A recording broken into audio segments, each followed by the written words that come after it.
How you doing, YouTube? Matt Massive Beer Reviews, back with a little bit of River Horse Rua up in this piece. This be their 9.8% Imperial Irish style red ale, but it's aged in Jameson whiskey casks. This is kind of like their big beer of the year that River Horse does every year. This comes from my boy Joe.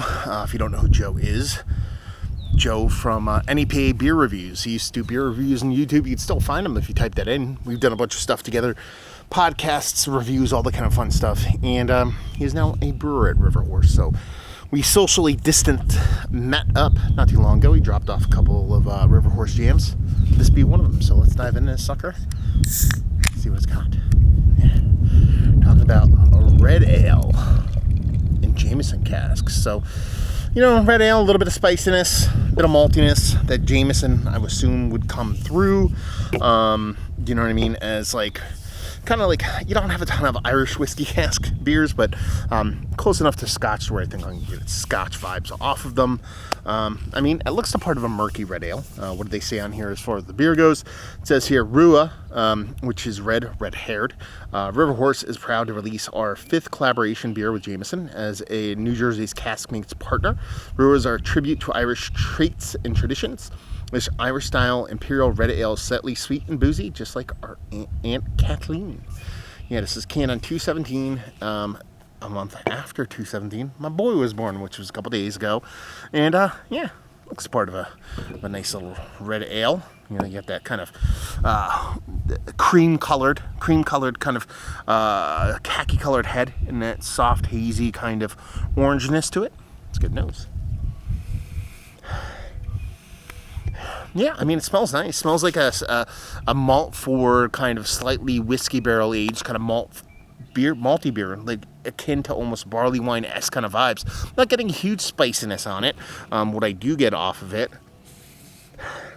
is a decent amount of subtle little barrel char, a little bit of chocolate notes, not a ton of whiskey notes, more barrel than anything else, and that soft little malt forward, more barley wine-like, with maybe a touch of spiciness kind of going on with it. So, yeah.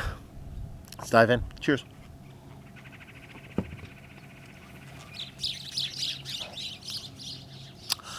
That's delicious.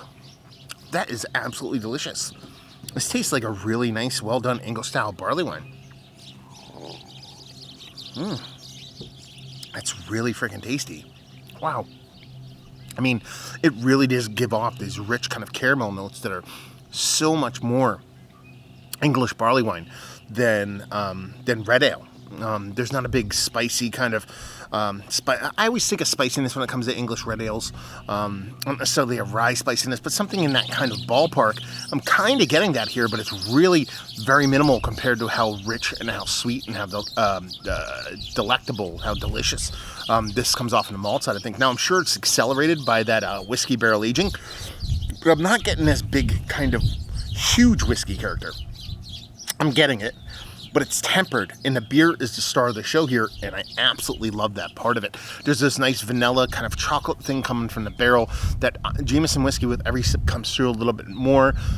Again, like I said, the beer is bigger than that, but it's definitely there. It doesn't come off hot, but it's nice. I'm not a big Jameson fan, but it has a soft place in my heart because of the people I've drunk Jameson with, and it just the way it kind of marries that red ale to the whiskey, I think that's what's giving me those kind of barley wine vibes. Sure, it's almost 10% English-based red ale. That's kind of almost in barley wine range. But I like it. I think it's tasty. I think it's super smooth for its ABV and its youthfulness. You're talking about just a skosh over a month old. 9.8%. They don't tell you how long it's sat in a cask. But I'm going to tell you right now, this is absolutely delicious stuff. The way that rich kind of caramel airing towards a sugar daddy kind of vibe kind of comes off is one of my favorite things when it comes to barley wines. And you have that here in spades. I like this a lot. This is really good stuff. Yeah, thank you very much, Joe, for giving this to me. Super pumped. I never had this before. Not that I had like high or low expectations for it. I just, never really had anything kind of whiskey barrel aged on the Irish side of things, and I think this comes off absolutely fantastic. Yeah. One of my favorite, Is it one of my favorite kind of barrel-aged, I want to call it a barley wine, malt forward beers? It's obviously not a stout, but I mean, it's just tasty. Tasty AF. And I dig it.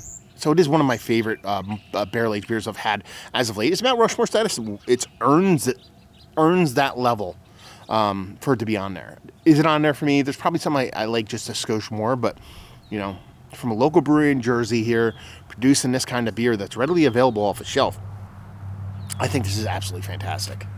Absolutely fantastic. Delicious. Value and availability on this, I don't know. I don't think it's all that expensive.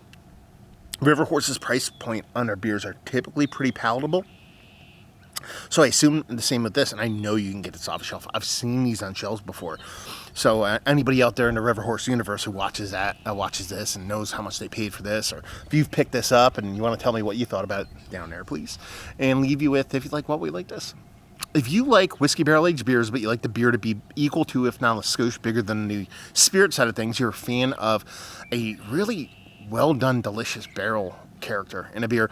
And if you want a relatively, we're going to air quote the shit out of that one, relatively low ABV barley wine that tastes like early and aged barley wine, you're going to be pretty hard-pressed to find something better than this. You're talking sub 10%, giving me those sugar daddy vibes, and a really well-done beer.